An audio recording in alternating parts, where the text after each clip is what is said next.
दिल्ली से सेमिनार करके लौटने के बाद विराज बहुत बिजी हो गया था। वजह थी उसके कुछ प्री प्लान्ड सेशंस और कुछ अनएक्सपेक्टेड इंटरव्यूज वगैरह।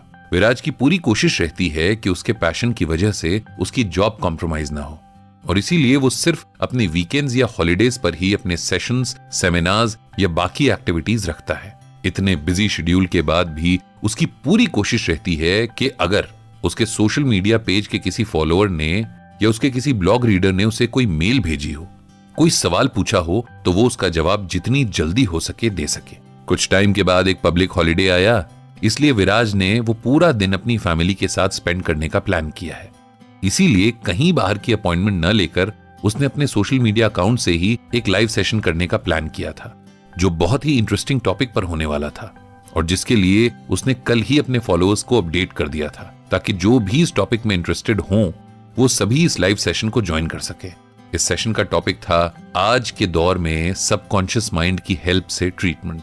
वैसे तो विराज बैंकिंग सेक्टर में काम करता था, लेकिन उसे मेडिकल की दुनिया में भी बड़ा इंटरेस्ट है। मेडिसिन के फील्ड में क्या नया हो रहा है, किन मुश्किल बीमारियों का ट्रीटमेंट मिलने की उम्मीद है और मेडिकल में क्या नए नए इन्वेंशंस हुए हैं, इन पर उसकी गहरी नजर रहती है। अपने इसी इंटरेस्ट की वजह से विराज जानता है कि पिछले कुछ सालों में ऑल्टरनेट थेरेपीज की तरफ लोग काफी अट्रैक्ट हो रहे हैं। पैरा मेडिकल को भी लोग अब सीरियसली कंसिडर कर रहे हैं। अब लोग योग से लेकर आयुर्वेद और फिजियोथेरेपी, एक्यूप्रेशर थेरेपी वगैरह को भी आजमा रहे हैं। ऐसे में सबकॉन्शियस माइंड, जो कि पुराने जमाने में इलाज के लिए बहुत इस्तेमाल होता था, उसका आज के टाइम में ट्रीटमेंट में क्या रोल है भी या नहीं, ये जानना वाकई बहुत इंटरेस्टिंग होने वाला था। एकदम सही टाइम पर विराज ने अपना लाइव सेशन शुरू कर दिया था और पहले कुछ मिनट्स में ही अच्छे खासे लोग उससे जुड़ गए थे। अब विराज ने अपने टॉपिक पर बोलना शुरू किया। आई होप कि आप सबको कॉन्शियस और सबकॉन्शियस माइंड के बारे में बेसिक कॉन्सेप्ट्स क्लियर होंगे, क्योंकि अभी मैं जो कुछ आप लोगों के साथ शेयर करने जा रहा हूं वो इन फंडामेंटल कॉन्सेप्ट्स को समझे बिना समझ नहीं आएगा।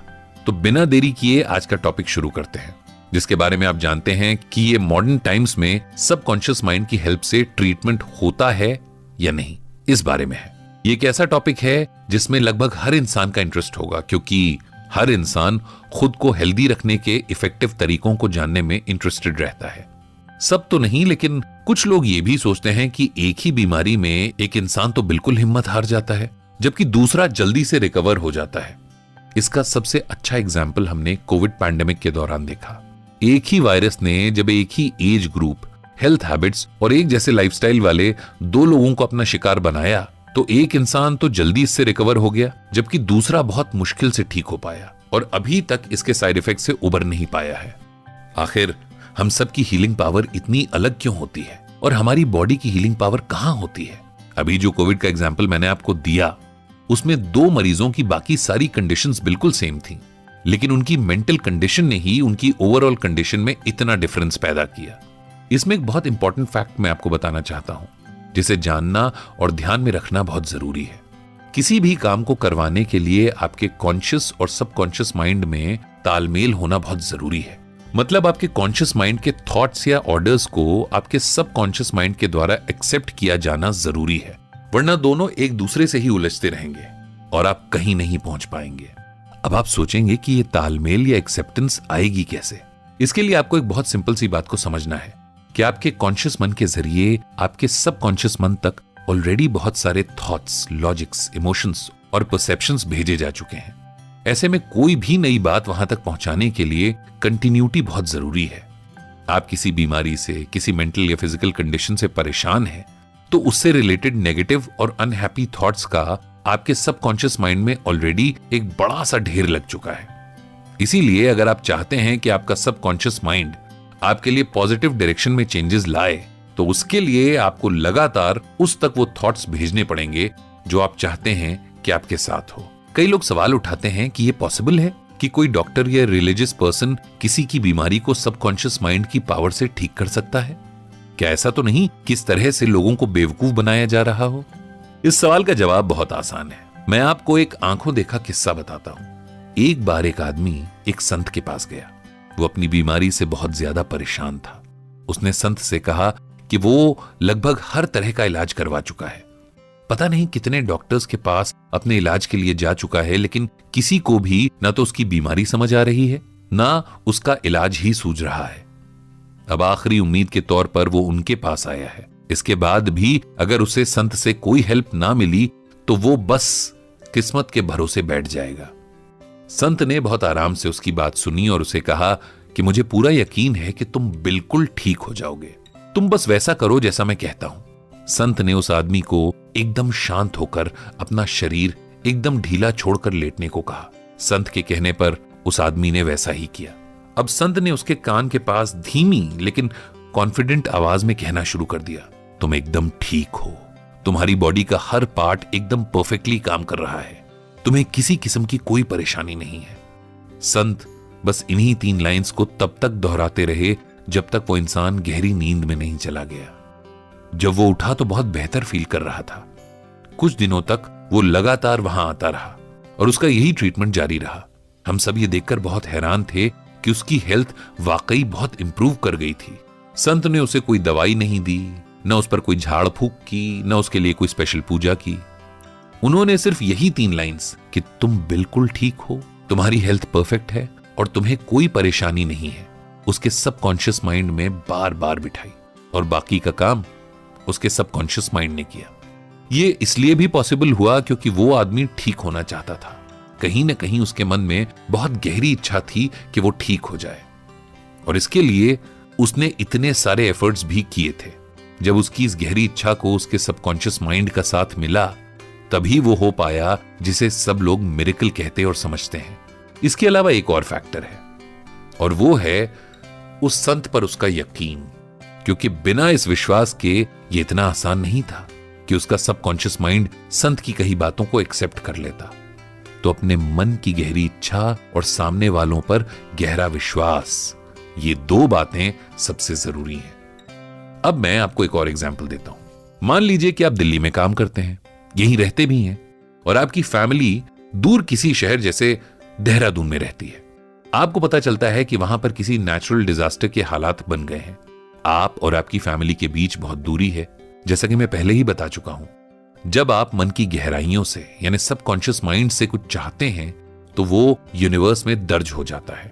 इस बात पर मुझे एक बहुत सक्सेसफुल हॉलीवुड मूवी का एक बड़ा फेमस डायलॉग याद आ रहा है कि जब आप किसी चीज को बड़ी शिद्दत से चाहते हैं तो सारी कायनात उसे पूरा करने में जुट जाती है। ऐसा ही कुछ था शायद, है ना? वैसे ये सबकॉन्शियस माइंड का लॉ है। तो आप इधर अपनी फैमिली के लिए प्रे करते हैं, अपने सबकॉन्शियस माइंड में उन्हें सही सलामत देखते हैं और उधर वहां के हालात में सुधार आने लगता है। मन के इस लॉ में टाइम और डिस्टेंस का कोई मतलब नहीं होता है। मैंने कहीं इससे मिलता जुलता एक एग्जाम्पल और पढ़ा था। जैसे एक लेडी की मां बहुत बीमार थी, उन्हें काफी सीरियस बीमारी थी। किसी वजह से ये लेडी अपने मां के पास नहीं जा सकती थी, इसीलिए उसने अपनी मां के लिए प्रे करना शुरू कर दिया था। वो रोज दिन में कई बार अपनी मां के लिए प्रे करती थी। वो कुछ इस तरह से प्रे किया करती थी, मेरा मन इस यूनिवर्स की सबसे पावरफुल जगह है और मैं इस जगह पर अपनी मां के लिए कंप्लीट हेल्थ क्रिएट करती हूं। मेरा मन जो कि कहीं न कहीं मेरी मां के मन से जुड़ा है, मेरी मां की बीमारी को दूर कर रहा है। उनके पूरे शरीर में अच्छी सेहत और शांति है। जो भी डॉक्टर या मेडिकल स्टाफ मेरी मां का ट्रीटमेंट कर रहे हैं, उनके मन भी मेरे मन से जुड़े हैं। मैं अपने मन की ताकत उन्हें ट्रांसफर करती हूं और प्रे करती हूं कि ये दुगनी ताकत से काम करते हुए मेरी मां को ठीक कर दें। इस तरह इसी प्रार्थना को ये लेडी दिन में कई बार दोहराती थी और कुछ ही दिनों में रिजल्ट उनके सामने था। उनकी मां की ओवरऑल हेल्थ में जो इंप्रूवमेंट था उसे देखकर डॉक्टर्स हैरान थे। बेटी के मन की गहरी फीलिंग्स ने प्रेयर का रूप लिया और मन के लॉ यानी आस्था और यकीन को फॉलो करते हुए उस प्रेयर को मां तक पहुंचा दिया। विराज ने कुछ सेकंड्स का पॉज लेकर फिर बोलना शुरू किया। उसने कहा कि एक साइकाइट्रिस्ट थे जिनके एक लंग में ट्यूबरकुलोसिस यानी टीबी की बीमारी के सिम्टम्स थे। ये उन दिनों की बात थी जब टीबी होना मतलब मौत होना तय था, क्योंकि इस बीमारी का कोई भी ट्रीटमेंट तब मौजूद नहीं था। तब इस साइकाइट्रिस्ट ने अपने लिए अपने मन की ताकत को आजमाने का फैसला किया। हर रात सोने से पहले वो अपने मन में बार बार दोहराते थे, मेरे लंग्स बहुत स्ट्रांग हैं, मेरे लंग्स की हर सेल बहुत मजबूत है, मेरा पूरा शरीर अब पूरी तरह हेल्दी है। इस तरह उन्होंने पूरा 1 महीना ये प्रैक्टिस की और 1 महीने बाद जब उनका एक्सरे किया गया तब जैसे कोई जादू हो चुका था। उनके लंग्स में टीबी की बीमारी का कोई नामो निशान नहीं था। जब किसी ने उनसे पूछा कि ये कैसे पॉसिबल हुआ तो उन्होंने बताया कि उन्होंने रोज रात को सोने से पहले ये प्रेयर दोहराई, इसके अलावा कुछ नहीं किया। अब इस बात पर किसी ने पूछा कि सोने से पहले ही क्यों, दिन में किसी और टाइम पर क्यों नहीं? तब इस डॉक्टर ने कहा कि सबकॉन्शियस माइंड सबसे ज्यादा एक्टिव तब होता है जब आप सो रहे होते हैं, इसीलिए उन्होंने अपनी प्रेयर के लिए यह वक्त चुना। विराज ने कहा कि ये एक बहुत ही अच्छी और आसान प्रैक्टिस है। जब आपका शरीर आराम करने यानी सोने लगे, साथ ही आपका कॉन्शियस माइंड भी सोने लगे, तब आप अपने सबकॉन्शियस माइंड को काम पे लगा दो। जो आप अपने लिए चाहते हो, अपनी फैमिली के लिए चाहते हो। एक बात जो बहुत इंपॉर्टेंट है और जिसका बहुत ज्यादा ध्यान रखा जाना चाहिए वो ये कि अगर आप अपनी या किसी और की बीमारी को ठीक करने के लिए प्रे कर रहे हो, तब आपकी प्रेयर में उस बीमारी या किसी भी और बीमारी का नाम नहीं आना चाहिए। आपको एक बात अच्छे से समझनी है कि आपके नेगेटिव थॉट्स आपके डर पर सर्वाइव करते हैं। ये एक तरह से उनकी खुराक है। बीमारी का नाम मन में लाते ही आपके मन में डर भी पैदा होता है, क्योंकि आपने उस बीमारी के बारे में सुन या पढ़ रखा होता है। इसीलिए हमेशा यह ध्यान रखना चाहिए कि बीमारी का जिक्र आप अपने सबकॉन्शियस माइंड को मैसेज पहुंचाते हुए बिल्कुल भी ना करें। अगर आप अपनी जिंदगी के दुखों और तकलीफों का हमेशा रोना रोते रहेंगे तो ये थॉट्स आपके सबकॉन्शियस माइंड में जमा होते जाएंगे। और जैसा कि आप जानते हैं कि सबकॉन्शियस माइंड अच्छे बुरे का फर्क करना नहीं जानता, इसीलिए आप उस तक जो पहुंचाएंगे उसे ही आपके लिए वो क्रिएट करना शुरू कर देगा। इसके बाद विराज ने कहा कि मैं एक बार फिर आपको कुछ बातें क्लियर कर देना चाहता हूं, ताकि जो लोग इस सब्जेक्ट के लिए नए हैं उन्हें समझने में आसानी हो, और जो पहले से मेरे पेज से जुड़कर सबकॉन्शियस माइंड को समझने की इस जर्नी में मेरे साथ चल रहे हैं, उन्हें एक क्विक रिवीजन भी मिल जाए। जल्दी से एक बार फिर कुछ बेसिक बातें समझ लेते हैं और उसके बाद इस सेशन के टॉपिक पर लौटेंगे। सबसे पहली और इंपॉर्टेंट बात यह है कि आप जो भी काम करते हैं, जो भी सोचते हैं या फील करते हैं, वो आपके मन के 2 हिस्सों में बढ़ जाता है, आपके कॉन्शियस माइंड और सबकॉन्शियस माइंड में। दूसरी बात यह कि आपका सबकॉन्शियस माइंड जितना आप सोच सकते हैं उससे बहुत ज्यादा पावरफुल है। ये आपकी बॉडी के साथ साथ आपकी पूरी दुनिया को भी कंट्रोल करने और बदल कर रख देने की ताकत रखता है। तीसरी बात यह है कि यह साइंटिफिकली प्रूवन है कि सबकॉन्शियस माइंड आपकी फिजिकल हेल्थ पर भी कंट्रोल रखता है। यह आपके शरीर में बीमारियां भी पैदा कर सकता है और अगर कोई बीमारी है तो उसे ठीक भी कर सकता है। एग्जाम्पल के लिए हिप्नोटिक स्टेट में गए इंसान को दर्द महसूस करवाने से लेकर उसकी बॉडी के टेम्परेचर को बढ़ाने तक पर किए गए एक्सपेरिमेंट्स इस बात को साबित करते हैं। यह इस बात का भी सबूत है कि बीमारी की वजह मन है और बीमारी को ठीक भी मन ही करता है। अगर आप खुद को ठीक रखना चाहते हैं और अपने मन की शक्ति पर यकीन रखते हैं, तब आपके साथ वो हो सकता है जिसे दुनिया कभी तो जादू और कभी चमत्कार यानी मिरेकल कहती है। अपनी इच्छा को, थॉट्स को या अपने मैसेज को सबकॉन्शियस माइंड तक पहुंचाने का सबसे अच्छा तरीका है कि आप एकदम शांत होकर लेट जाएं, अपने शरीर को एकदम ढीला छोड़ दें और नींद से पहले वाली स्टेज में जब आपका शरीर हो तब शांत और मीठी आवाज में बार बार वो दोहराएं जो आप अपने लिए चाहते हैं। अब सेशन को आगे बढ़ाते हैं और सबकॉन्शियस माइंड की वर्किंग को और भी गहराई से समझते हैं। एक चीनी कहावत है कि एक तस्वीर 1000 शब्दों की होती है, मतलब उसमें बहुत सारी बातें छिपी रहती हैं। आपका सबकॉन्शियस माइंड भी आपके थॉट्स को इसी तरह से एक्सेप्ट करता है। मतलब यह कि उसमें छिपी कही अनकही बातों को समझते हुए थॉट के साथ उन्हें भी एक्सेप्ट कर लेता है। फॉर एग्जाम्पल, अगर आप बार बार सोचते हैं कि मैं बेकार हूं, मुझसे कुछ नहीं होगा, तब आपका सबकॉन्शियस माइंड इस थॉट के पीछे के आपके सारे एक्सपीरियंसेस को, इमोशंस को भी एक्सेप्ट कर लेता है। इस तरह का और इतना बड़ा स्टेटमेंट इंसान तभी देता है जब उसने फेलियर्स देखी हो, जब उसे उसके आसपास के लोगों ने भी इस बात का एहसास दिलाया हो। अगर आप चाहते हैं कि आपका सबकॉन्शियस माइंड आपके लिए अपनी पावर का बेस्ट यूज करे, तो उसके लिए आपको बहुत क्रिएटिव होना पड़ेगा। अपने माइंड तक मैसेज पहुंचाने के लिए अपनी इमेजिनेशन का भरपूर सहारा लेना पड़ेगा। जैसे कि अगर आप चाहते हैं कि आप एक पॉश इलाके में अपना घर बना पाएं, तब आपको खुद को बार बार उस इलाके के एक शानदार घर में देखना होगा, यानी खुद को उस जगह के घर में इमेजिन करना होगा। कभी बालकनी में बैठकर आराम से मौसम को एंजॉय करते हुए, तो कभी घर के लिविंग रूम में अपनी फैमिली के साथ क्वालिटी टाइम स्पेंड करते हुए। ये आपके सबकॉन्शियस माइंड के लिए एक बहुत स्ट्रांग मैसेज होगा कि आप अपने लिए क्या चाहते हैं। आपका मन इस मैसेज को सच करने में जुट जाएगा। इसीलिए जहां होना चाहते हैं, जो पाना चाहते हैं, उसे इमेजिन करना शुरू कर दें। विराज ने अपना पढ़ा हुआ एक किस्सा शेयर करते हुए कहा कि एक बार एक लेडी अपनी फैमिली के साथ किसी झगड़े वाली सिचुएशन में थी। एक्चुअली हुआ क्या था कि उसने जिस आदमी से शादी की थी वो पहले से शादीशुदा था और उसके बच्चे भी थे।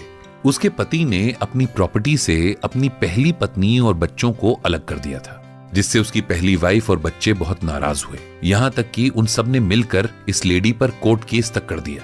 वो चारों तरफ से परेशान हो गई थी। फिर एक दिन किसी ने उसे सबकॉन्शियस माइंड की पावर के जरिए अपनी प्रॉब्लम का सलूशन ढूंढने की सलाह दी।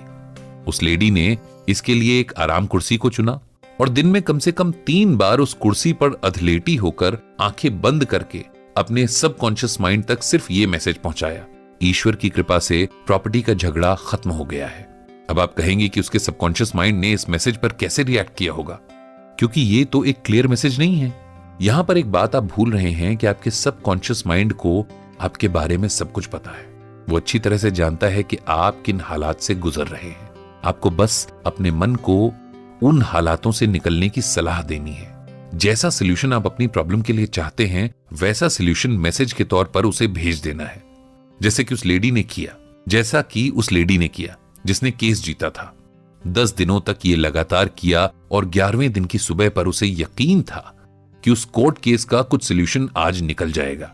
और तभी उसके वकील का कॉल आ गया कि दूसरी पार्टी कोर्ट के बाहर कॉम्प्रोमाइज के लिए रेडी है। बाद में दोनों पार्टीज के बीच बड़े आराम से समझौता हो गया और केस वहीं खत्म हो गया। हमारा सबकॉन्शियस माइंड तब बहुत शांत और कॉन्सेंट्रेटेड रहता है जब हम नींद में होते हैं। इसीलिए नींद में जाने से पहले उसके लिए मैसेज भेजने से रिजल्ट्स जल्दी मिलते हैं। इसकी वजह यह है कि नींद में हमारे कॉन्शियस मन का शोर कम हो जाता है और सबकॉन्शियस मन के लिए अपना काम करने में आसानी हो जाती है। ऐसे में नेगेटिव थॉट्स भी बहुत कम अपना असर डाल पाते हैं। एग्जाम्पल के लिए, अगर आप अपनी किसी भी बैड हैबिट से छुटकारा पाना चाहते हैं, उसके लिए आपको क्या करना है? रात को सोने से पहले किसी शांत जगह में बहुत कंफर्टेबल पोजीशन में बैठ जाएं या लेट जाएं। अपने शरीर को शांत और एकदम ढीला छोड़ दें। अब बहुत धीमी और मीठी आवाज में इन शब्दों को दोहराएं, मुझे इस आदत से छुटकारा मिल गया है, मेरे मन में अब शांति और सुकून है। बस इतना ही बार बार दोहराना है। दिन भर में जितनी बार इन शब्दों को दोहरा पाएंगे, उतना ही इफेक्ट आपको दिखेगा। आपको एक बात का और हमेशा ख्याल रखना चाहिए, हमें हमारे पास जो नहीं है उसे कैसे पाना है ये पता चल गया है, लेकिन जो है, जो हमारी ब्लेसिंग्स हैं, उनके लिए हमेशा थैंकफुल रहना चाहिए और इसे भी अपने सबकॉन्शियस माइंड तक भेजते रहना चाहिए ताकि वो हमारी ब्लेसिंग्स को बरकरार रख सके।